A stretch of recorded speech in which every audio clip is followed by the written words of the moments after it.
Salut à toi, fan de la saga Rocky, mais sans Rocky, je sors du ciné pour te livrer ma critique de Creed 3. Allez, go!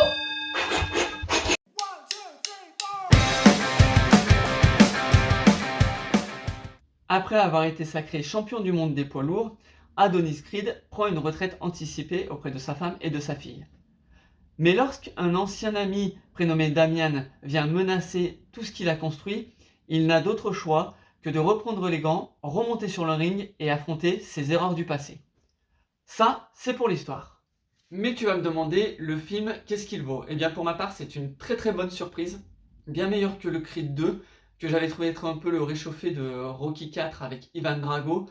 Dans Creed 2, Adonis affrontait le fils de Ivan Drago.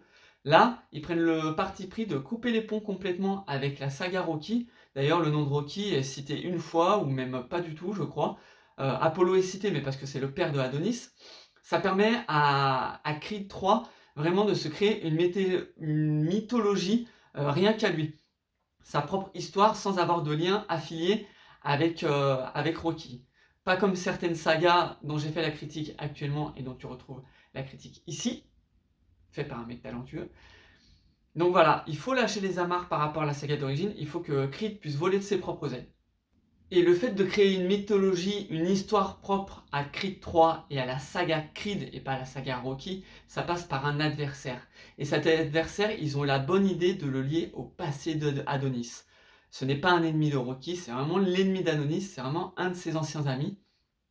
Ce qui n'était jamais arrivé, je crois, dans la saga Rocky. Généralement, dans la saga Rocky, c'était plutôt des challengers ou justement Rocky qui voulait reprendre son titre, ou des challengers qui voulaient accéder au titre, mais c'était pas vraiment des gens qui étaient liés au passé de la personne, du héros. Là, le fait de prendre un personnage qui vient du passé de Adonis, c'est vraiment son ennemi à lui. Et le fait de les faire grandir, de faire des flashbacks, de voir un peu leur évolution, ça crée quelque chose émotionnellement d'assez fort. Ce qui est intéressant dans ce Creed 3, c'est que non seulement Adonis doit affronter son passé et ses erreurs à travers le personnage de Damian, mais également préparer son futur. Et ça, il le prépare à travers sa fille. On le voit, sa fille qui est muette, et ça donne lieu à des scènes d'ailleurs en langage des signes qui sont assez touchants. Donc sa petite fille, qui doit avoir 10-11 ans, et on voit qu'elle a la même fibre combattante que son père. Elle se bat à l'école, elle s'entraîne avec un punching ball, et à la fin, vraiment la scène de fin avant le générique, c'est sa fille qui se bat avec son père, qui chahute sur le ring du combat final, et elle fait semblant de mettre KO son père, et Adonis se couche, et elle monte sur lui, et elle fait comme si elle avait vraiment remporté le titre. Et ça, je pense qu'ils sont en train de mettre des pièces pour la suite de la saga. Et si je me trompe, vraiment, ça serait trop gros et ça serait dommage de passer à côté. Mais ils sont en train de mettre des pièces, à mon avis, pour la suite de la saga. Et je pense qu'ils partiront peut-être vers du combat féminin. Et ça serait super intéressant à voir. J'ai juste un bémol au niveau du film, au niveau de la temporalité. C'est-à-dire qu'on ne sait pas en combien de temps le film se passe. Et ça, on le ressent à travers une scène qui m'a un peu marqué. C'est-à-dire que on voit Damian qui rentre chez lui, donc qui vit dans une espèce de motel. On voit que son appartement c'est un taudis, où il va s'entraîner pour affronter le champion du monde des poids lourds actuel, le Mexicain dont j'ai oublié le nom. Le combat se passe, il bat le Mexicain, il devient champion du monde des poids lourds, etc. Puis ensuite, il y a une scène 2 minutes après où il est chez lui, il va défier Adonis qui passe à la télé et il va l'appeler en direct à la télé. Et il est chez lui, il a l'air d'être dans un palace avec des photos de lui de partout. Voilà, on a l'impression qu'il s'est passé une semaine. Donc je comprends pas trop en combien de temps ça se passe. Et il y a une autre scène, c'est qu'à partir du moment où Adonis accepte le défi, ils font une partie d'entraînement. Mais on ne sait pas en combien de temps en fait Adonis se rétablit. Est-ce que c'est 3 mois? Est-ce que c'est 1 mois? Est-ce que c'est 3 semaines? Et ça, je trouve ça dommage. Ils auraient dû donner un petit peu des indications, même à travers le scénario, dire par exemple, ah bah tel combat qui se tiendra dans 3 semaines au Madison Square Garden, etc. Je trouve que c'est vraiment juste le truc qui m'a un peu perdu. J'avais l'impression que tout se passait en une semaine. Concernant les acteurs, tous les acteurs jouent très très bien. Je vais revenir notamment sur 2 d'entre eux, à savoir Michael B. Jordan, qui est excellent, hein, comme à son habitude. De toute façon, Michael B. Jordan est toujours bon. Là, ce qui est intéressant, c'est qu'il prend aussi la caméra, c'est-à-dire que c'est lui qui réalise le film. Et métaphoriquement parlant, il prend un peu la suite de ce que Sylvester Stallone avait fait avec Rocky, c'est-à-dire que Stallone, je crois qu'il avait réalisé Rocky 2, et on dirait que là, à la fois, il a passé le flambeau à Michael B. Jordan en tant que Rocky, qui passe son flambeau à Creed pour devenir champion du monde des poids lourds, mais à la fois, Stallone a passé le flambeau à Michael B. Jordan pour réaliser. C'est-à-dire que Michael B. Jordan suit à peu près le même tracé que Stallone, c'est que lui aussi il prend la caméra pour réaliser. Et ça, je trouve ça intéressant.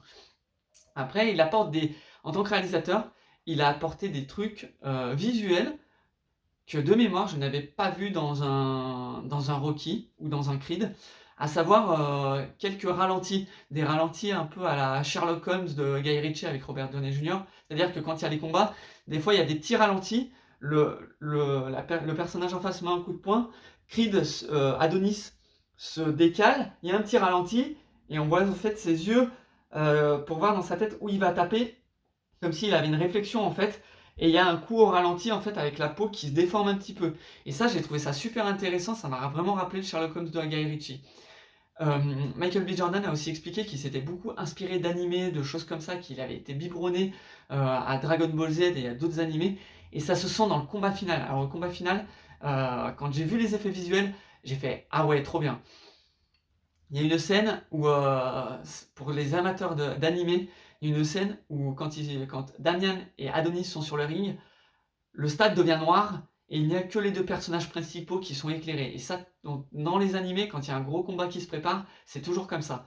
Il y a notamment dans le dernier combat, il y a aussi des scènes un peu visuelles, c'est-à-dire qu'il y a une porte de prison qui vient se mettre derrière Adonis, et il est coincé contre la porte de prison, enfin une porte de prison géante, et il est coincé. Et c'est vraiment en fait ce qui se passe, on a l'impression c'est métaphorique en fait, ça se passe pas vraiment hein, il n'y a pas une porte de prison qui est apparue comme ça en plein milieu du ring, mais ça donne un côté animé qui est super sympa. Et il reprend une scène et j'ai tout de suite pensé, je vais essayer de mettre la comparaison dans la vidéo. Il y a une scène où tous les deux en fait se donnent un coup de poing, un gauche et un droit comme ça, et ils partent tous les deux comme ça en tombant par terre. Et ça m'a rappelé une scène avec Goku et Vegeta dans Dragon Ball Z, où ils sont en train de se battre et ils se donnent un coup de poing. Donc on sent vraiment que Michael B. Jordan, après la saga Rocky et après Ryan Coogler qui avait réalisé Creed 1 et Creed 2, il a vraiment voulu apporter sa touche, et franchement, ça donne des combats qui sont super intuitifs. Jonathan Majors, je vais pas m'épancher sur sa vie privée, ça me regarde pas, mais il fait un bon antagoniste sur lequel on comprend en fait les motivations. C'est pas juste le mec qui veut devenir le meilleur parce qu'il sort de n'importe où et qu'il s'estime le meilleur. Non, en fait, il estime vraiment que Adonis lui a pris sa place en tant que champion du monde des poids lourds et qu'il veut récupérer ce qu'on lui a pris de droit. Et ça, je trouve que c'est intéressant. C'est vraiment une motivation à la limite louable. Donc voilà, Creed 3, c'est une histoire simple mais compréhensible. Une relation antagoniste-protagoniste, parce qu'il n'y a pas de héros ou de méchants, puisque les deux finalement s'affrontent pour le même objectif. Des combats incisifs, et ça donne un merveilleux film de boxe et un très bon film tout court, que je reverrai avec plaisir. C'est la fin de cette vidéo, merci d'avoir regardé. N'hésitez pas à aimer, commenter et partager cette vidéo. N'hésitez pas non plus à me suivre sur Instagram sous le pseudo qui s'affiche en bas de l'écran. À vous abonner à la chaîne pour ne rien manquer des prochaines vidéos qui vont sortir. La prochaine critique qui va sortir, c'est la critique de John Wick 4. Et je vous jure que ça va tataner sévère. Donc soyez au rendez-vous. D'ici là, je vous dis à très bientôt pour de nouvelles aventures. Ciao!